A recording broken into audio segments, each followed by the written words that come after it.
Muito boa tarde, está aqui no ar o Panorama Brasil dessa sexta-feira, dia 29 de junho. Estamos aí encerrando o mês com o país aí numa situação absolutamente grave, né? O avanço do coronavírus, a situação econômica de conjunto.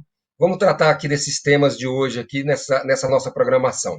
Bom, antes disso, né, vamos aqui apresentar fazer um chamado aqui para você, a gente aqui na nossa programação, que curta e compartilhe esse programa, outros programas do PCO, da TV Causa Operária. Isso aí é muito importante para aumentar o alcance das nossas transmissões.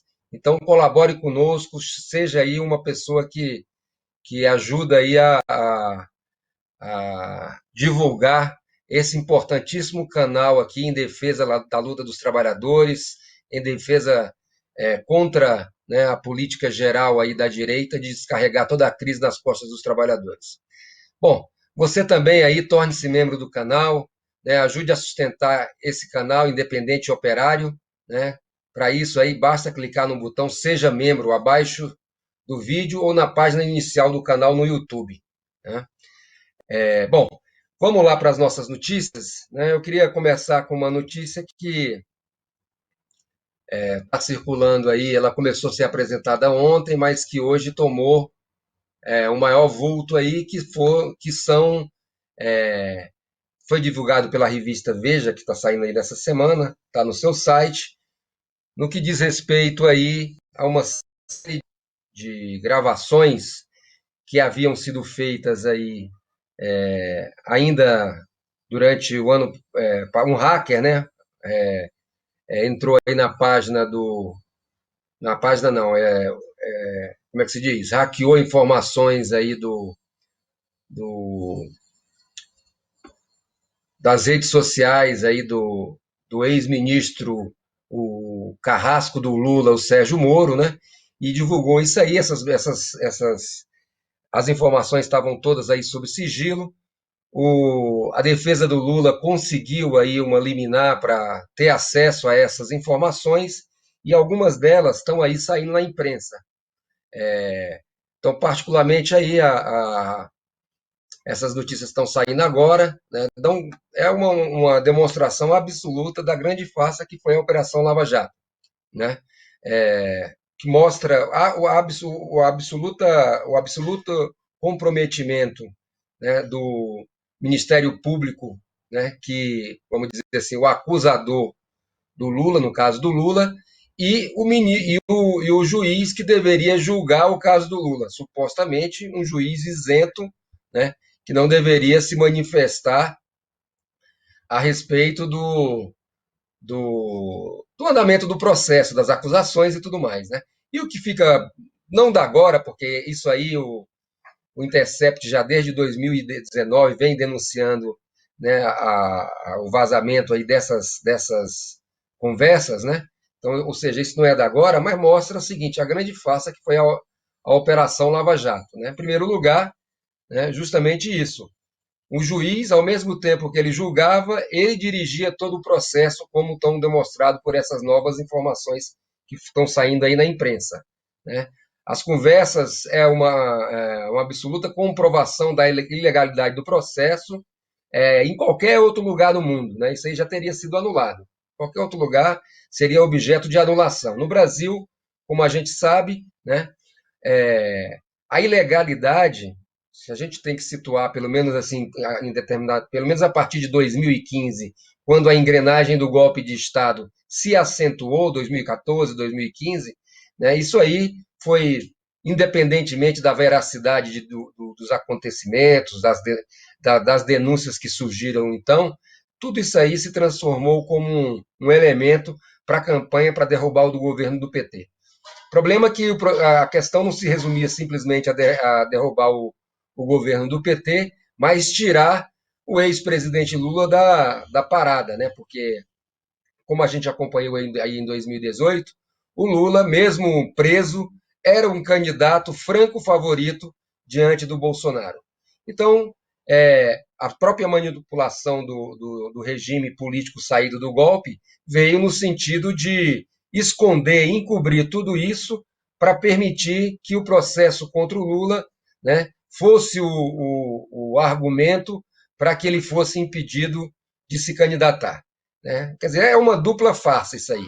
Foi uma farsa porque, mesmo o Lula sendo réu, poderia ser candidato, basta a gente ver o que aconteceu nessas últimas eleições, em que centenas de prefeitos foram eleitos com acusação aí pesando contra eles da lei da ficha limpa.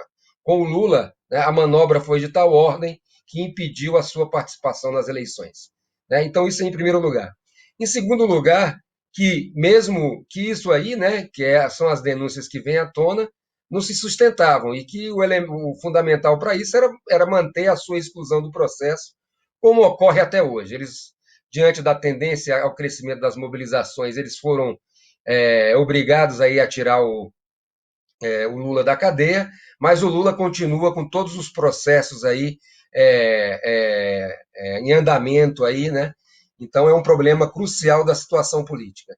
Eu falo isso porque na quarta-feira nós tivemos aí uma plenária nacional com a participação de organizações aí nacionais, entre elas, né, o Comitê Brasil Popular, né, Povo sempre, Povo Sem Medo, partidos políticos de esquerda, outras entidades, juristas, movimentos religiosos e tudo mais, para discutir uma política em comum aí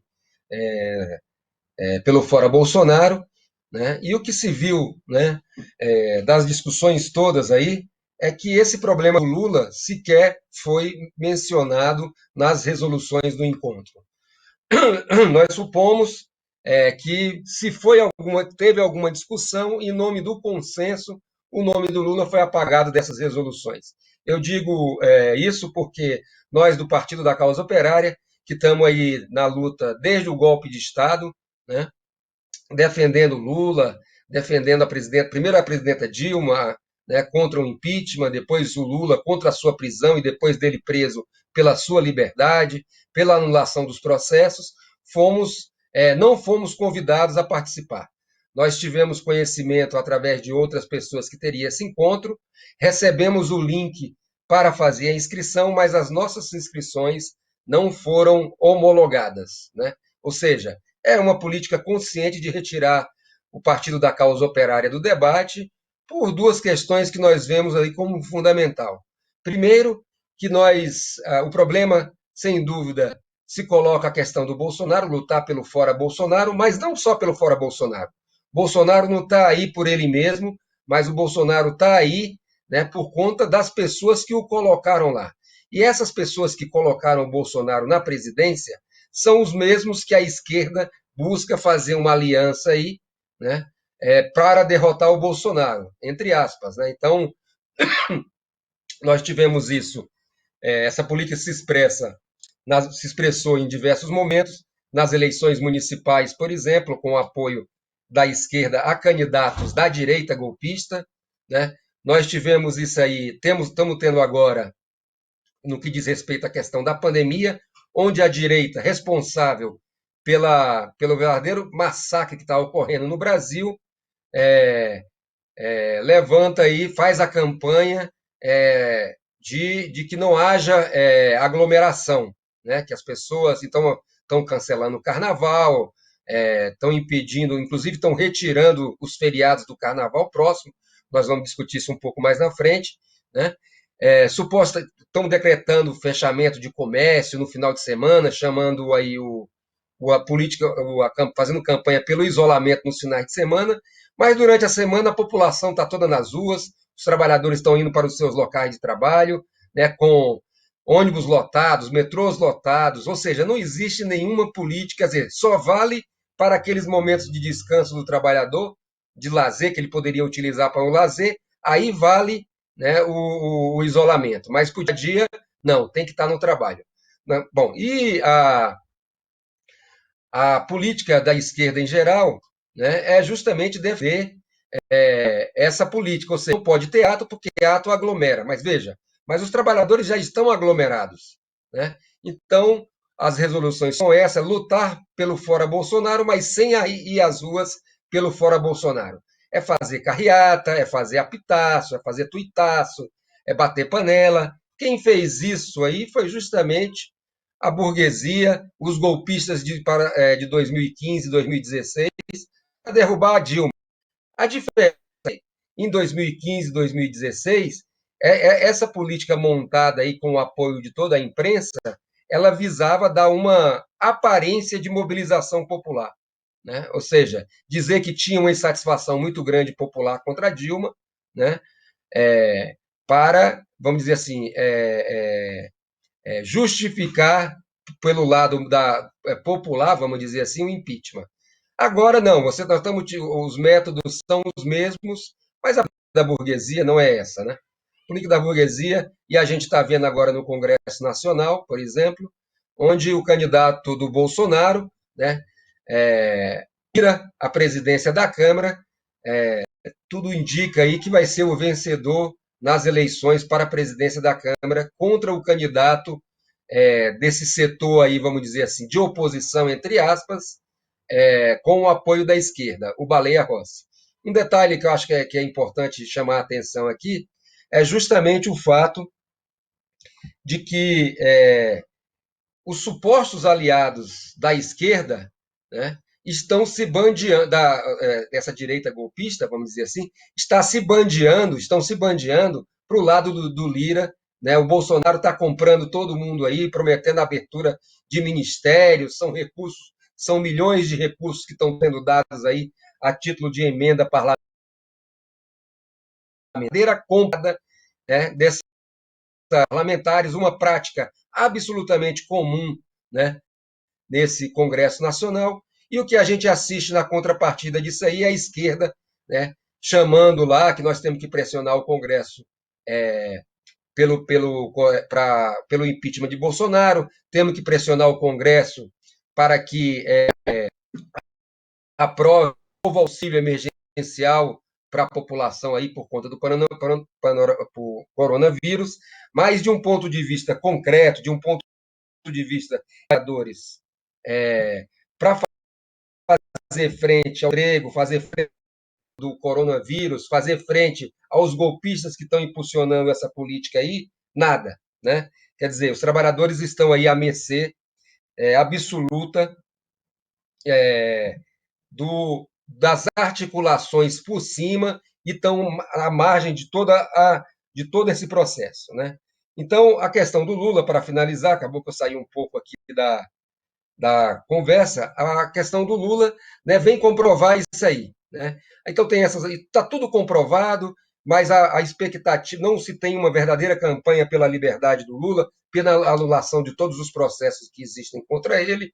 Né? Isso aí, uma parte considerável da esquerda não coloca esse problema como uma questão fundamental, justamente porque quer apoiar um candidato da direita em 2022. Né? O que mostra que mesmo essa campanha que existe aí do impeachment do Bolsonaro, na verdade, não é uma campanha verdadeiramente pelo impeachment do Bolsonaro, mas é uma campanha que responde que existe no interior do regime, onde a burguesia está pressionando o Bolsonaro de diversas formas e, obviamente, com isso, buscando alavancar as suas pessoas confiáveis. É o caso evidente disso aí, é a questão da campanha que é feita em torno da vacinação, com o governador de São Paulo, o João Dória, aquele mesmo do Bolsonaro Dória nas eleições de 2018, um fascista declarado, né?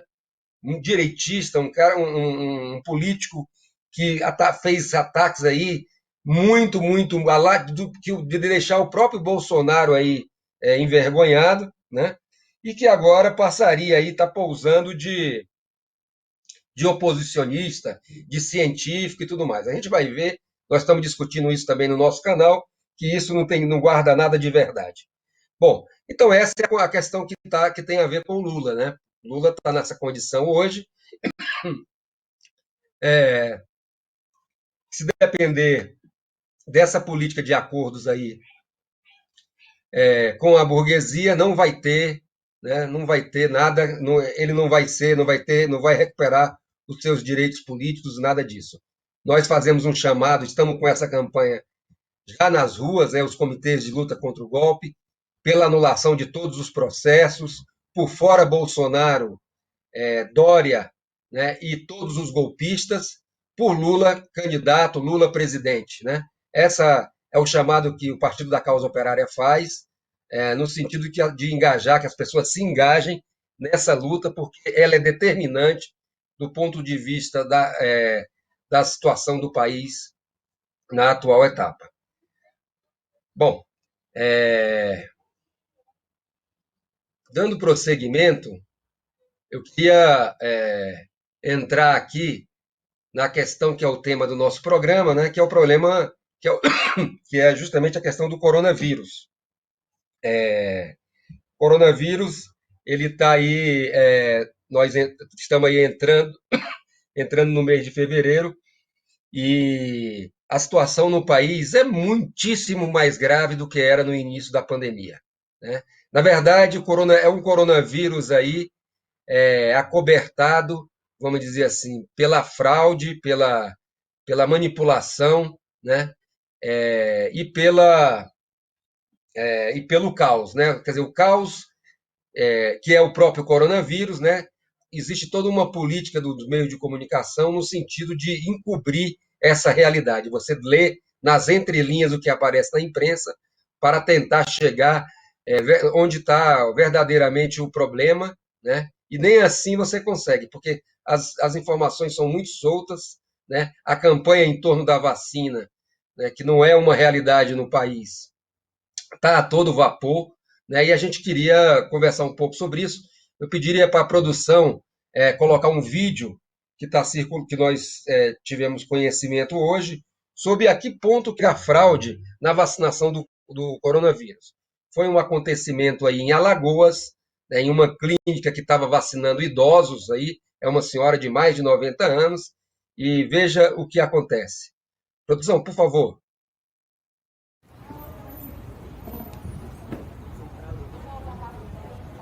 É nesse bracinho? Pode ser nesse braço.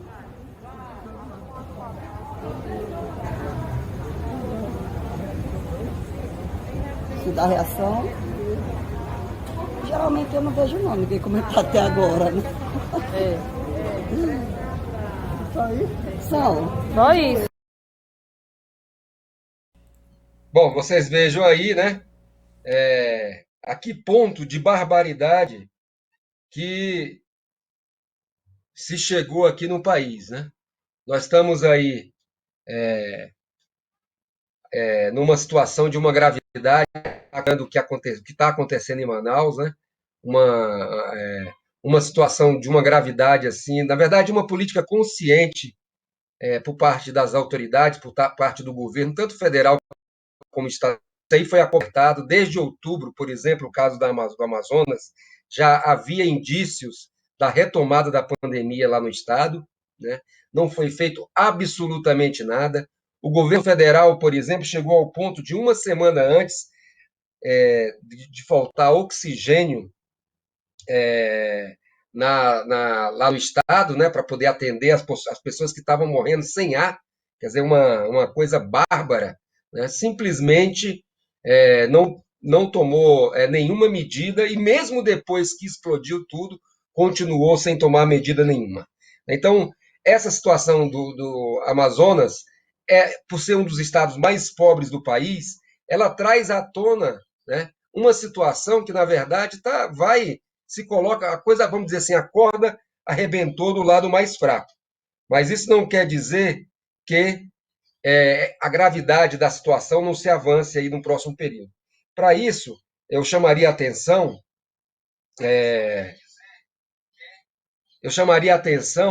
para o caso do que está saindo do próprio estado do Maranhão. Uma primeira notícia que eu acho que é muito importante é que, segundo especialistas, né, epidemiologistas, pessoas ligadas à área da saúde, cerca de 80% do vírus que circula já no estado do Amazonas é de uma outra cepa. Né? essa cepa aí, ela é, ao que tudo indica, né? Pelo menos está saindo na imprensa, ela é de muito maior gravidade, pelo menos de um ponto de vista do contágio, né? Já está comprovado também que pessoas que se contaminaram pela primeira cepa do coronavírus podem ser novamente contaminados, né? Isso em primeiro lugar. Em segundo lugar, que devido à falta de medidas efetivas sanitárias, né, isso aí não foi feito uma política de procurar conter a expansão do vírus para o restante do país não foi feita, né? A gente tem bem presente aí esse mesmo governo que quer culpar a população por ter feito aí festas de final de ano, confraternização, isso e aquilo, é o mesmo governo que incentivou o turismo aí no último período, inclusive o turismo internacional, provavelmente a causa da entrada dessa nova variante no Brasil, e não foi tomada nenhuma medida sanitária. A gente deve lembrar bem aqui que isso aconteceu em todo o país, foi como uma política demagógica, foram aí abertos diversos hospitais de campanha. Praticamente nenhum funcionou, praticamente todos foram fechados justamente em nome de que a situação estaria sob controle, né? Então, a gente vê aí que é uma política consciente de extermínio. Então, nós temos esse caso da cepa, né, com relação à expansão da doença. Temos uma outra situação, se a gente abrir a imprensa, a gente vê aí a guerra com relação à vacina. Agora eles já estão falando de uma terceira vacina, né, porque teve essa vacina aí da, da China, tem uma segunda vacina aí da Inglaterra e dos Estados Unidos, e já uma terceira vacina da Johnson Johnson, e essa teria grandes vantagens, porque só precisaria de uma única dose. Mas o fato é o seguinte: no Brasil não tem nenhuma política de combate ao coronavírus. A gente assistiu aí, a gente viu aí, né, saiu agora dados na própria imprensa, mostrando o seguinte, que entre os dias 17, o primeiro dia de vacinação, e o dia 27, quando eles fizeram aí o levantamento, havia sido aplicado no Brasil 1 milhão de vacinas. Veja, 1 milhão de vacinas, essa Coronavac, né, que é essa chinesa, segundo os especialistas, eu estou reproduzindo aqui o que os especialistas falam, diante da eficácia dela, que é inferior a 50%, precisaria se vacinar 90% da população brasileira para se ter, vamos dizer assim, que ela fosse efetiva, né? 90% da população brasileira dá em torno aí 100 a 190 milhões de brasileiros. Se durante 10 dias se vacinou 1 milhão, a persistir aí, vamos supor que a situação permaneça da mesma maneira, nós vamos ter aí em torno, para você vacinar aí esses 190 milhões, um cálculo assim aproximado, seria preciso aí em torno de 7 anos, né, para que se cumprisse essa meta. Considerando que são 2 doses de vacina, né, mesmo que dobre, mesmo que o governo tenha a capacidade de melhorar isso aí e tudo mais, quer dizer, você vai levar uma década para poder vacinar a população brasileira, né? Quer dizer, é uma coisa assim absolutamente. Veja, isso aí é motivo. Se fosse um país que tivesse pessoas. Eu não estou falando de esquerdistas, de revolucionários, pessoas minimamente sérias aí à frente do governo, seríamos do Congresso, do Judiciário, né? Isso aí seria motivo para depor o Bolsonaro assim, da noite para o dia. O cara é responsável por tudo isso. O problema é que não fazem isso porque não é só o Bolsonaro o responsável. Na verdade, se a gente for ver bem, quem essa política, essa falta de vacina, ela foi apenas a política de saúde no Brasil. O que o Bolsonaro fez foi só, vamos dizer assim, deixar a coisa rolar para, né, por conta deixar a coisa rolar. Mas a gente vai ver o seguinte: a política para a destruição da saúde, a gente vê lá a PEC da morte de 2017, 2016, né, que congelou o orçamento da saúde e educação por 20 anos, a destruição do SUS, a reforma da Previdência que impediu aí milhões de trabalhadores de se aposentar. Quer dizer, isso tudo aí Foi feito, o Bolsonaro foi meio que ajudou isso aí, mas era uma figura secundária. Quem fez isso aí são hoje essas pessoas que estão aliadas, né, suposto, que estariam aí aliada com a esquerda, como o Baleia Rossi, por exemplo. Todos eles votaram isso aí, né? O Baleia Rossi, por exemplo, aí o candidato do Frentão aí pelo o anti-Bolsonaro, ele votou 90% das medidas na Câmara apresentadas pelo Bolsonaro, ele foi favorável, né? Quer dizer, isso sem contar aí no Senado, em que a esquerda é, se juntou com os próprios bolsonaristas em torno do candidato aí do DEM, né? Quer dizer, não tem. Como é que é? Na Câmara você tem uma política antibolsonarista e no Senado você está com o Bolsonaro, quer dizer, tudo uma grande. Como é que se diz? Enrolação contra a população, né? Bom, então essa é a situação no país. Os últimos dados aqui do coronavírus, né, são alarmantes. O Brasil ele já está com a média de mortes igual aos picos, né, que ocorreram aí no ano passado, né? Como a gente considerando aí a própria subnotificação, daria para dizer aí que provavelmente já é superior, né? O número de mortes em casa tem subido assustadoramente, né? Então, mesmo agora estão saindo dados do ano passado e mostram, eu vi esses dias um dado interessante aqui sobre o DF, eu moro aqui no Distrito Federal, e eu vi uns dados interessantes que apontavam o seguinte, mostrava o seguinte, que a morte de pessoas em residência de morte em casa tinha aumentado em torno de 47%. Eu tô dando, os valores são aproximados, eu não tenho exatamente, mas teria aumentado em 47% no DF. Só que, pelo coronavírus, seriam 22%. Aí você vai ver as outras causas morte, todas elas podem ser vinculadas ao coronavírus, né? Mais de 30% morreram por problemas respiratórios, né?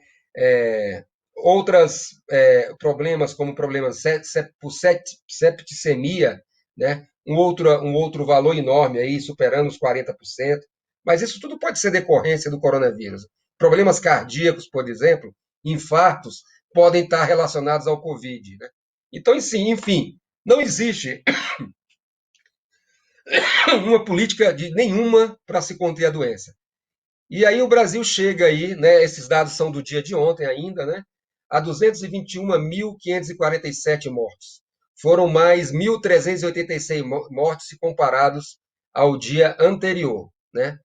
Quer dizer, esse número de 1.386 já é superior ao pico da doença em 2019, apenas a média, né, que considera os 7 dias, né, um período de 7 dias, permanece ainda aí equiparada aos picos da doença do ano passado. São aí 9 milhões e 58 mil contaminados, né? Você vê isso aqui quando a gente faz uma comparação com os casos mundialmente, apontam o Brasil aí com 10% das mortes a nível mundial, né? E um valor um pouco inferior quando se trata da contaminação geral, né? É uma situação muitíssimo grave, né? É uma situação que, infelizmente, né, vai se expandir no próximo período. E só para concluir, um último detalhe que eu também vi nessas notícias, que saíram aí no dia de hoje, é que é o seguinte, não existe ainda uma comprovação da eficácia das vacinas diante das novas cepas, né? O que pode, né, se por acaso isso não for efetivamente testado, não for tratar desse problema com muita seriedade, a expansão da doença pode se dar assim numa gravidade muitíssimo grande, porque mesmo a vacina que já não existe, né, que nós temos toda essa política, também não tem eficiência, né? E essa é a única medida do governo federal, dos governos estaduais contra a pandemia. Quer dizer, é uma vacina que ainda é uma vacina de sonho, né? Uma vacina que em algum momento pode se concretizar, mas como a gente viu aí, se for nesse ritmo que está aí, nós vamos levar pelo menos uma década para vacinar a população brasileira. Bom, antes de passar para a próxima manchete, eu queria fazer um convite aqui para o pessoal que está acompanhando a gente aqui, aquelas pessoas também que venham a assistir o programa depois, né? Nós estamos realizando aí a nossa Universidade de Férias, a 46ª Universidade de Férias do PCO, sem sombra de dúvidas, né? A atividade de formação política mais tradicional da esquerda brasileira, e eu arriscaria dizer do mundo, né? Já são 40 edições, representam aí 23 anos, né? A primeira edição foi em janeiro de 1998, né? Já tratamos dos mais variados temas nessa Universidade de Férias, né? E agora nós estamos nesse curso que, por conta da pandemia, ele está sendo feito virtualmente. Do curso agora, o que foi o stalinismo, né? Uma visão marxista do que foi o stalinismo. O curso tem sido um sucesso, né? Ele está sendo ministrado pelo companheiro Rui Costa Pimenta, o presidente do partido, né? Que também aqui está todos os sábados aqui no Análise da Semana, né? E de muita qualidade. O curso está sendo muito. Esse curso ele aborda a história a história, né? Do mundo aí, pelo menos aí do final do século XIX, né? Ontem, por exemplo, na aula nós discutimos aí a Revolução Francesa. O Rui fez uma exposição para discutir alguns termos da Revolução Francesa que são usados pelos marxistas, né? Então, por exemplo, Thermidor, e isso nós fizemos uma volta à Revolução Francesa, foi discutido em linhas gerais como se deu a Revolução, a luta política no interior do partido, vamos dizer assim, da esquerda, os jacobinos, né? A divisão desse partido que proporcionou a sua derrubada, um golpe, até chegar ao Napoleão Bonaparte, né?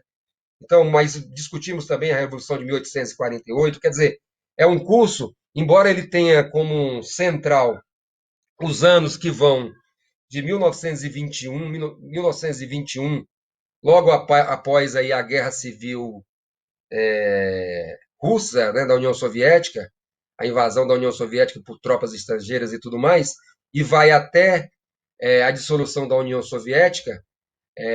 O curso ele sempre procura voltar na história para poder esclarecer os problemas que vão se apresentar, que estão se apresentando em uma outra etapa política, né? Então eu faço o convite para que ainda dá tempo de se inscrever. O curso vai até o final de fevereiro. Nós estamos chegando aí na metade do curso, mas as aulas todas ficam gravadas, né? Então ela vai ficar gravada até julho, né, pelo menos, né? Então dá para as pessoas assistirem, recuperar o tempo perdido e com certeza, do ponto de vista de formação política, de esclarecimento desse fenômeno do que foi o stalinismo, né? Não simplesmente de um ponto de vista histórico, mas principalmente de um ponto de vista da luta política que se tem hoje, né? Tem muita validade, né? A esquerda a política de vários setores da esquerda é a política do stalinismo, né? Nos anos 30. Então, esse problema da Frente Popular, a questão da Frente Ampla, que está toda em discussão no Brasil agora, não é uma invenção brasileira, tá certo? Mas ela remonta aí, mesmo ao período anterior ao stalinismo. Então, eu faço o convite aí para se inscrever. Muito fácil, né? Só entrar em contato com o pessoal, pega o link, né?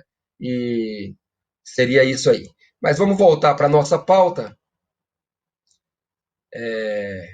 Eu queria falar justamente sobre essa questão aí, né,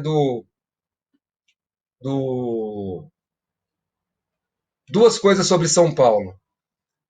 Uma é sobre a volta às aulas, né? O governo Dória, né, o científico Dória aí que está preocupado em cancelar o carnaval para poder evitar aglomeração de pessoas, perdão, de pessoas aí nos finais de semana, quer dizer, na semana, aquilo que eu falei, na semana você pode estar junto aí, pode se contaminar, que não tem problema, né?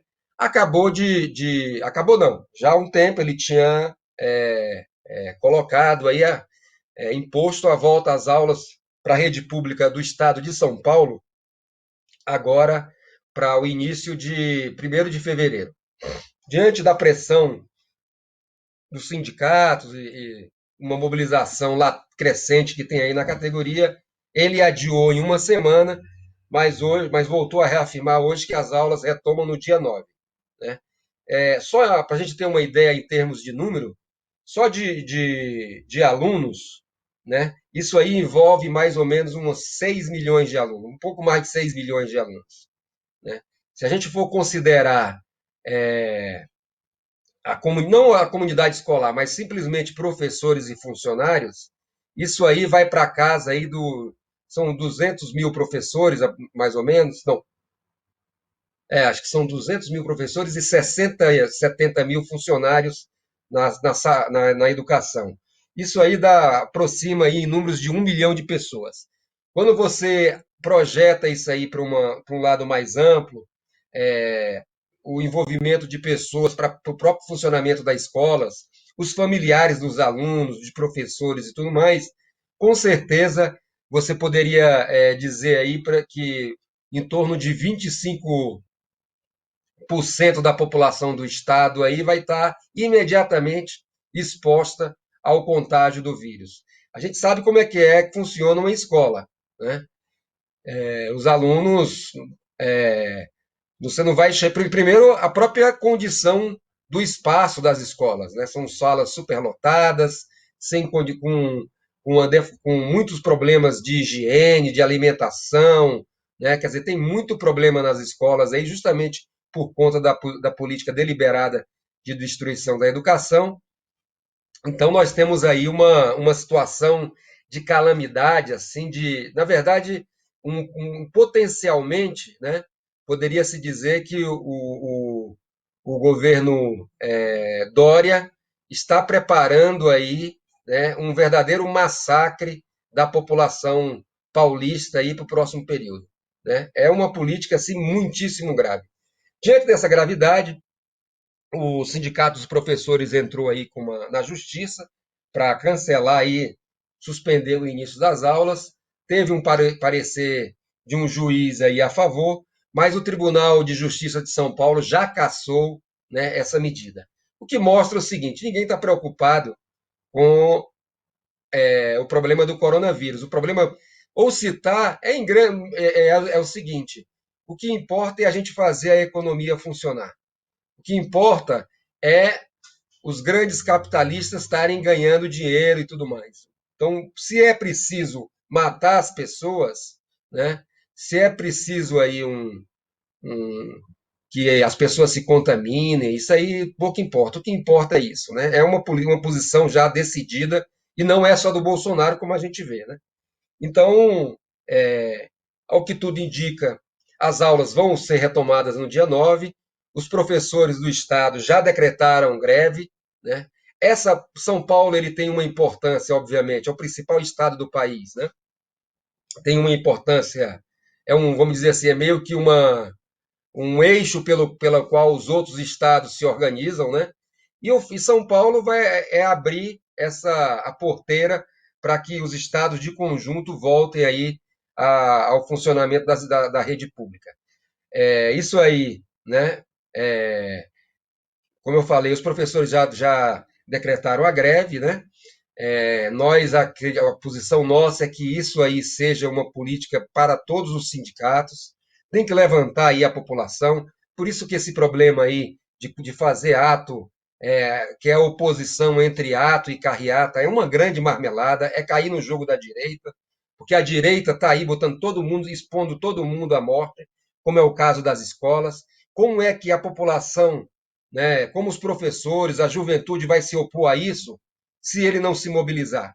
se ele não for às ruas, né, obviamente com todo o cuidado de proteção e tudo mais, mas se ele não for protestar, não for às ruas, não fechar as outras escolas que possam vir abrir, quer dizer, se não houver uma verdadeira mobilização. Essa política de abandonar as ruas em defesa de um carreata, o que carreata pressionam quem? Salvo encher o saco da população que pode ser. Veja, é carreata domingo, porque não tem nem carreata dia de semana para encher o saco aí das pessoas que estão indo para o trabalho, né? Então, quer dizer, isso aí não mobiliza ninguém. Na verdade, a direita até gosta disso, né? Porque isso aí é uma válvula de escape, pelo menos para um setor da esquerda, eles fazem isso de maneira consciente. Para a população que participa da carreata, em grande medida é uma válvula de escape, porque ela acha que isso aí é lutar pelo fora Bolsonaro, né? Quer dizer, fica aí mais uma questão para a gente ver aí que só as ruas, não só com relação às escolas, mas para a gente abrir uma nova perspectiva contra o coronavírus, né? De luta por uma verdadeira política, né, de atender a população, né, só mesmo com a mobilização popular. E casado a essa questão aí da volta às aulas, né, o prefeito de São Paulo acabou de cancelar o ponto facultativo aí do Carnaval, 15 e 16 de fevereiro, né? É, isso aqui, esse ponto facultativo é assim, aquele feriado do Carnaval, né? Segunda e terça-feira de Carnaval. E a medida aqui, obviamente, visa fazer com que as pessoas trabalhem no Carnaval. Quer dizer, eles querem evitar que a pessoa vá para a rua, né, para evitar aglomerações. Mas, na verdade, né, primeiro é demagogia, porque eles patrocinam o povo na rua, né? Com o funcionamento normal aí da indústria, do comércio, agora das escolas e tudo mais. Segundo, o povo já está aglomerado, quer dizer, no seu tempo livre de lazer, eles querem cancelar isso aí, para evitar, quer dizer, eles querem colocar o pessoal no trabalho, né? Pode se contaminar no trabalho, mas você não pode se contaminar aí para tomar uma cerveja com um amigo, né, com a família, fazer aí uma confraternização. Aí não, aí isso aí contamina, né? Quer dizer, é aquela história, a culpa é do povo, né? A culpa é do povo. Na versão, quando teve a primeira fase da pandemia, qual que foi diante da absoluta ausência também de uma política, né? Isso perdurou durante toda a pandemia. Qual que era a política aí? Era o fique em casa, né? Para quem era essa política? Para a classe média, para setores da classe média que tinham condição de trabalhar remotamente ou tinham condição de fazer, de ter uma política efetiva de isolamento. Para a população de conjunto não era, né? Era uma pura, na verdade era uma demagogia com a classe média que ele fazia, né? E diante da situação em geral, era lockdown aqui, acolá, fechar bar, reprimir aqui e acolá. Agora, né, que eles abriram tudo, está tudo funcionando, não tem mais política do fique em casa, né? Eles querem transformar, eles querem o seguinte, que a população passe a semana toda trabalhando e no final de semana se tranque dentro de casa para se defender do coronavírus. É uma farsa total, né?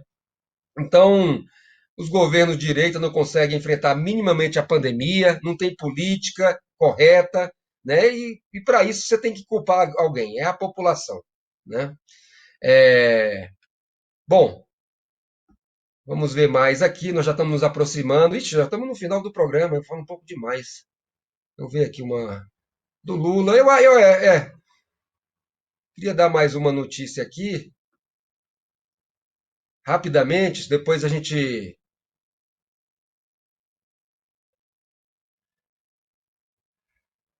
É o seguinte, né? Só uma última notícia, depois a gente da nossa imprensa vai explorar mais isso aí, né? Mostrando, uma pesquisa eleitoral saiu agora na França, mostrando o crescimento da extrema-direita, né? Na verdade, isso aí é uma tendência mundial que ocorre. E eu queria, não vou entrar aqui nos detalhes, bom, nós acabamos de ter eleição aí em Portugal, teve um expressivo crescimento da extrema-direita, ela ficou em terceiro lugar, né? Teve, acho que não me engano, em torno um pouco mais de 10% dos votos, né? É uma votação expressiva. A questão mais propriamente dos números, a gente vai discutir nos nossos próximos programas, mas eu só queria salientar o seguinte: isso aqui não passa da política, isso aqui é um resultado da política da esquerda em apoiar os partidos ditos democráticos. Né? Por exemplo, vou usar o caso do Brasil para falar da França, como fazendo uma analogia. Na França, o que é que acontece? A esquerda, o Partido Social Democrata, o Partido Socialista e outros partidos de esquerda aí, né, e eles não têm uma política independente. Então, eles acabaram aí, nos últimos anos, defendendo a política do chamado neoliberalismo aí, no caso europeu, francês, no caso, e tudo mais. Isso aí, obviamente, que é uma coisa de acabar com... É o que a gente vê aqui, né? Acabar com a aposentadoria, ataque aos direitos trabalhistas, enfim, é um conjunto de medidas aí que são a mesma coisa que acontece no Brasil. Quem patrocinou isso aí foi justamente os ditos setores democráticos. Quer dizer, a esquerda, na medida que apoiou isso aí também, abriu caminho para que a extrema-direita fizesse demagogia e crescesse nesse vácuo político. Então, a extrema-direita defende políticas protecionistas que garantam o emprego do trabalhador francês, contra, como é que se diz, a imigração, uma série de medidas que, a princípio, daria aí um alento aí para a situação de crise. Isso também nós vimos nos Estados Unidos. E no Brasil, existe, está em formação, uma situação parecida com essa, que é o quê? A esquerda apoia, que é a política da frente ampla, que seria o quê? Você lançar um candidato democrata, né, entre aspas, um golpista de 2016, né, que virou democrata em 2022, a presidência da República, né, e ter com o apoio de uma parcela considerável da esquerda em nome da luta antibolsonarista. Esse setor aqui nada mais é o setor fundamental que impulsiona a política neoliberal no Brasil. Quer dizer, a esquerda vai fazer um compromisso com as pessoas que têm uma política, e por isso teve o golpe de 2016, de destruir todas as conquistas dos trabalhadores, privatizar empresas, destruir a economia nacional, como a gente está vendo aí, com relação à regressão da industrialização no Brasil. Para se ter uma ideia, e eu finalizo com isso, em 1987, o ponto auge da industrialização no Brasil, o país tinha a indústria nacional tinha uma participação no PIB superior a 37%. No ano de 2019, a sua participação fechou em um pouco mais de 11%. Veja, essa é a situação, né? Essa é a política do neoliberalismo, é o que eles querem para o Brasil, transformar o Brasil no estado que de venda de produtos primários e importação de produtos importados, né, industrializados. Eu fico por aqui, né, queria chamar apenas para que os companheiros e companheiras que estão nos assistindo permaneçam ligados aí na COTV. Agora nós vamos ter o programa, deixa eu ver aqui a programação, mas se não me engano é o programa da